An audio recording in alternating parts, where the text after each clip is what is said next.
A gente vai mostrar uma iniciativa do INPE para realizar pesquisa e formar mão de obra especializada na aplicação de inteligência artificial em tecnologias espaciais. O Laboratório de Inteligência Artificial para Aplicações Aeroespaciais Ambientais, o LIAREA, fica dentro do Instituto em São José dos Campos, na Coordenação de Pesquisa Aplicada para o Desenvolvimento Tecnológico, o CODEPT, o antigo LABAC do INPE. Criado ao final do ano passado, o projeto já foi ampliado em 2025, aumentando o número de alunos e também o espaço físico ocupado no antigo prédio do LABAC.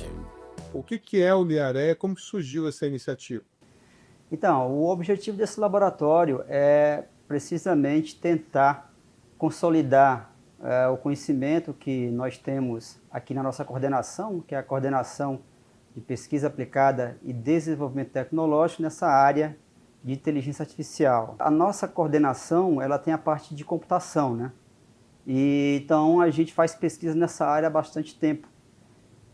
E nós também estamos muito vinculados ao programa de pós-graduação em computação aplicada, que é o programa onde a computação, digamos assim, é a mais forte. Então seria natural que essa parte de inteligência artificial ela pudesse ser, digamos assim, consolidada e estabelecida fisicamente na nossa coordenação, que é a COPDT.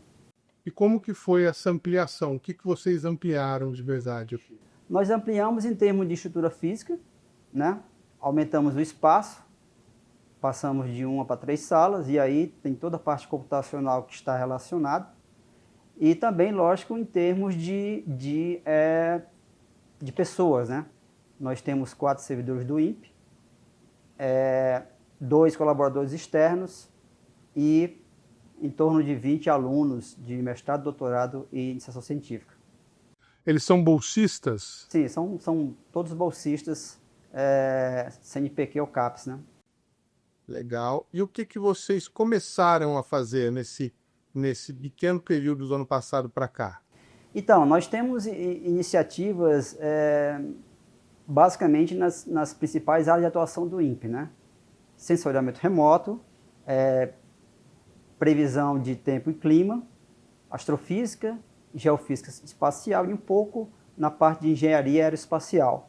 Então a gente tem um conjunto de iniciativas de trabalho nessas áreas, né? Nessas 4 áreas que eu te falei, um pouco menos na parte de engenharia aeroespacial. E a gente colabora com alguns projetos, como é o TerraClass, que faz o mapeamento de uso e cobertura da terra de áreas desmatadas, né? E também um projeto CISAM, que é um projeto relacionado ao Ministério da Saúde.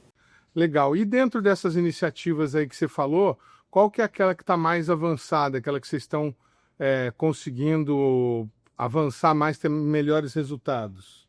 Olha, isso a gente pode dizer que as iniciativas que a gente tem mais forte atualmente seria na parte do grupo em si, na parte de assessoramento remoto, né?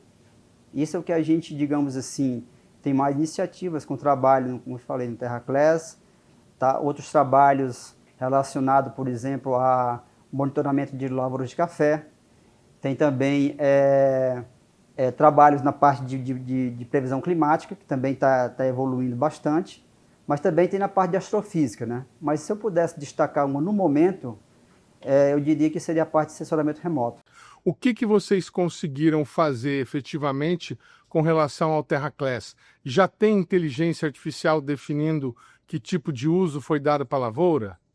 Existe o projeto TerraClass Cerrado, especificamente, que é o que a gente está mais envolvido, ele tem já um uso de inteligência artificial, particularmente com o envolvimento da Embrapa, entendeu? Que aí eles usam algumas ferramentas, mas isso é uma iniciativa que está sendo feita, digamos assim, fora do escopo do projeto. O que a gente faz a gente pega basicamente as classes temáticas do TerraClass Cerrado e tenta com isso melhorar, tentar fazer uma pesquisa que possa eventualmente no futuro melhorar essa questão desse mapeamento e que possa também, não menos importante, que é um problema, automatizar mais o processo, né? Que é um processo que ainda é muito manual e Até certo ponto precisa ser assim, porque é como a gente fala, né? A gente não tem muito direito de errar nesse sentido, né? Tá? Então tem sempre que ter o fator humano no loop para poder averiguar, por exemplo, se o que a inteligência artificial está produzindo como resultado é coerente ou não é coerente, por exemplo. E qual outra iniciativa que você destacaria aí do laboratório que está em andamento nesse momento? Eu destacaria as iniciativas mais uma vez com o TerraClass Cerrado, né? Tem os alunos Matheus Miranda e o André Estevam, que eles estão trabalhando justamente na tentativa de melhorar a classificação que é feita por meio de inteligência artificial.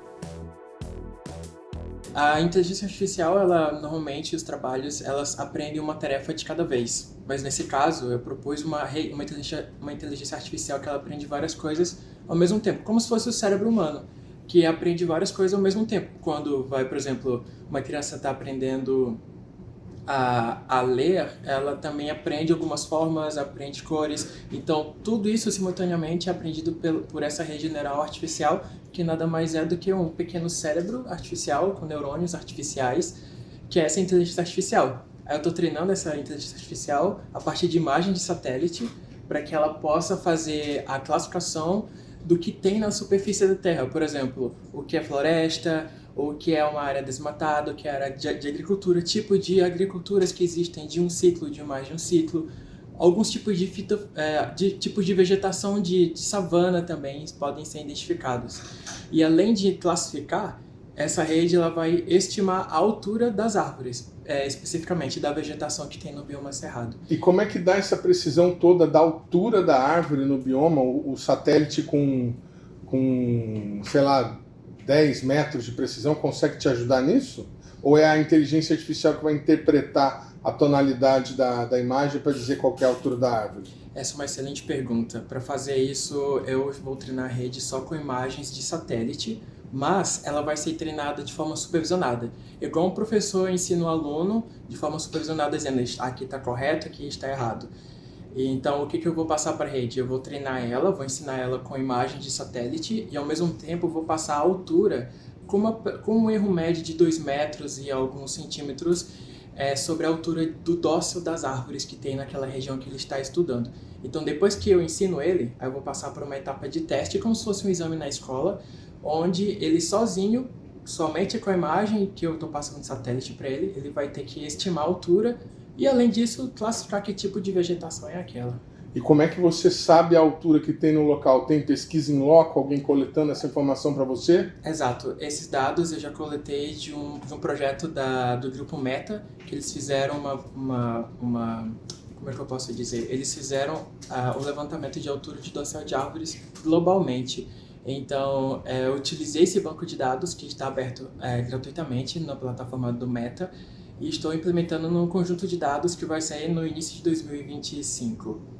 Eu poderia também citar também a parte de previsão climática, né? O Matheus Correia, que é outro aluno que está trabalhando aí, em que a gente está tentando fazer, por meio de inteligência artificial, fazer uma previsão climática mais acurada, né?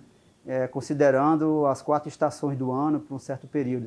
Eu trabalho com a previsão climática de precipitação em toda a América do Sul. E essa precipitação ela é sazonal, ou seja, eu pego cada estação do ano, eu tenho verão, outono, inverno e primavera, eu tenho uma estação, eu vou sempre prever a próxima. Eu estou usando a inteligência artificial para melhorar as previsões e ter um resultado melhor em cada estação do ano, ou seja, eu quero saber se uma estação vai chover, a intensidade da chuva em cada estação do ano. Para fazer isso, eu estou usando redes neurais, eu estou usando técnicas de Deep Learning e Machine Learning, e eu faço uma comparação entre elas, e a partir dos dados eu vejo qual a melhora que eu tenho a partir dos métodos que já fazem hoje em dia. Nossa, que legal! E qual que seria a acurácia disso? Você vai conseguir dizer se vai chover tantos milímetros ou algo assim? Exatamente. Através das redes neurais elas conseguem captar padrões e com esses padrões ela consegue reconhecer através de métricas e me dizer se vai chover muito, pouco, e ela me dá um valor real, então ela me dá um valor contínuo que eu consigo mensurar ele e ter um resultado mais preciso. Mas tem outros trabalhos também interessantes, né, de astrofísica. Temos aqui a Luísa, que trabalha com a questão de identificação de crateras na Lua, né, Luísa? Luísa, por que você resolveu descobrir aeroporto de nave na Lua? Então, eu tenho um sonho desde criança, que é se tornar astronauta.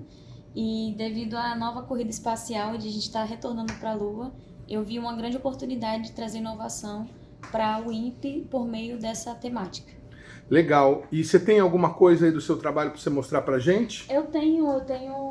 Agora a gente está treinando aqui um algoritmo, né? Ele está fazendo a seleção, né, de pousos lá que estão sendo, que podem ser pousados na Lua.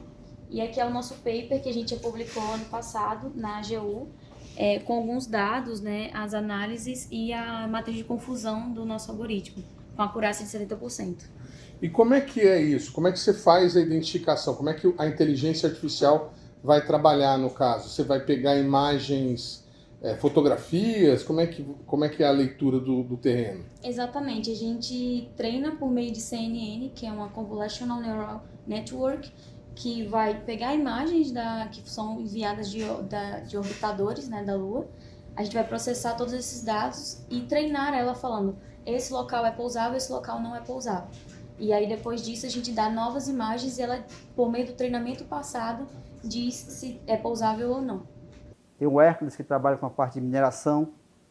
Mineração? O que seria isso? Seria justamente a identificação de mineração ilegal ou legal. A gente quer fazer isso, né? Por meio de imagens de satélite, né? Tá? Então, a ideia, existem alguns trabalhos que fazem isso, mas a nossa ideia é tentar dar uma contribuição nesse sentido também. E a gente está focando numa área no interior de Minas Gerais, que é onde tem muitas minerações, mineradoras, né? Muitas delas já estão fechadas, mas o que a gente quer fazer é uma análise ao longo do tempo para ver se, digamos assim, eventualmente, se a gente consegue dar uma contribuição nesse sentido. Olha, será que a área que deveria ser minerada, ela realmente está sendo respeitada, por exemplo? É um trabalho que a inteligência artificial pode ajudar também. É uma mineração industrial, nós não estamos falando de um garimpeiro, de alguém que está no rio com uma bandejinha, né? É uma coisa mais volumosa. Isso, é bom diferenciar, até porque o garimpo é bem menor em questão de escala, dado que industrial você tem a demanda de maquinário pesado, ou seja, grande maquinário, e o que caracteriza uma exploração em larga escala, ou seja, uma grande área que foi provavelmente desmatada para extração de recursos minérios. E como é que identifica o que é legal e o que é ilegal? Você tem alguma máscara de áreas autorizadas, alguma coisa nesse sentido? Eu utilizo dados externos, no caso da Agência Nacional de Mineração, a ANM. Lá eu tenho discretizado áreas bloqueadas, áreas que estão ativas para a exploração de minérios e também áreas que já foram desativadas. E eu vou usar também outros tipos de dados externos para fazer a comparação para determinar o que é legal e o que é ilegal. Bacana. Qual estágio que você está do seu trabalho agora? Bom, eu estou na parte de experimentação utilizando modelos de inteligência artificial. Então, eu já gerei o dataset e essa entra a parte do experimento com modelos de inteligência artificial, no caso CNN. Se tudo der certo, você termina o seu trabalho quando? Bom, tem que ser esse ano, exatamente. Tem que ser no mestrado, né? Exatamente. Tá certo. E também um projeto CISAM, que é um projeto relacionado ao Ministério da Saúde. Esse aqui que é o CISAM. Os três projetos que eu falei para você. Sistema de Informações Ambientais Integrados à Saúde. Então, clica aí, Matheus. Então, aqui é uma iniciativa do Ministério da Saúde, né, e o INPE no Brasil, tá? E ele pretende justamente trabalhar numa base de dados, né, de informações ambientais para monitoramento de saúde, né? Então, isso é uma demanda do Ministério da Saúde para o INPE. A ideia do projeto CISAM é medir realmente a qualidade do ar. A qualidade do ar. Sim. Ah, legal. E aí, com a criação dessa base operacional, e o trabalho dela entra nesse contexto de você tentar fazer esse assistente virtual para justamente facilitar, né, a questão de interação com esse tipo de informação. Né?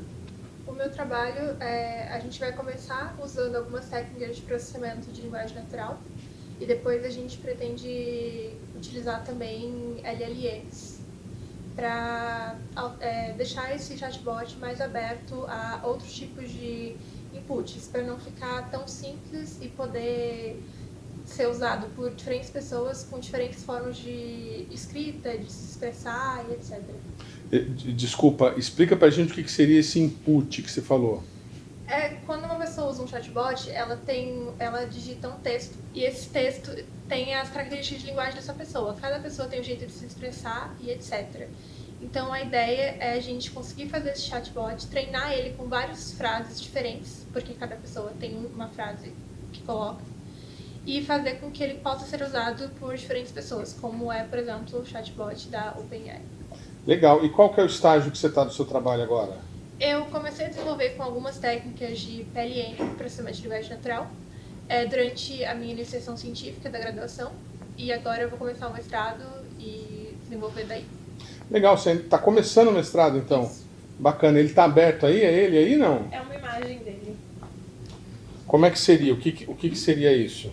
Basicamente, uma pessoa insere uma frase e aí o chatbot ele consegue identificar o que a pessoa está querendo dizer por trás da frase.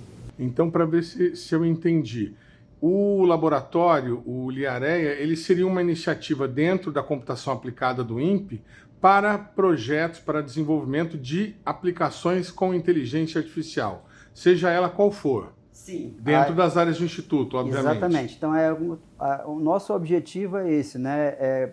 Você percebe que a gente então tem trabalho em basicamente todas as áreas relevantes do INPE, né? Então, a gente quer dar nossa contribuição em termos de pesquisa para os projetos que são de interesse do Instituto e que possa, quem sabe, no futuro, essa iniciativa se transformar em algo operacional. O caminho é o aluno propõe um projeto, mas é possível que a coordenação, que o Instituto fale, estamos precisando desenvolver inteligência artificial neste aspecto, e aí o Liareia entraria nessa... Sim, é possível, tá certo, nesse sentido de ter tipo uma demanda, né? Sim. Uma demanda que pode ser interna ou externa ao INPE. A única, digamos, restrição que a gente pode dizer que aquele negócio, a gente precisa de recursos, né? Tanto humanos como financeiros para desenvolver a ideia. Mas a gente também está aberto a esse tipo de colaboração.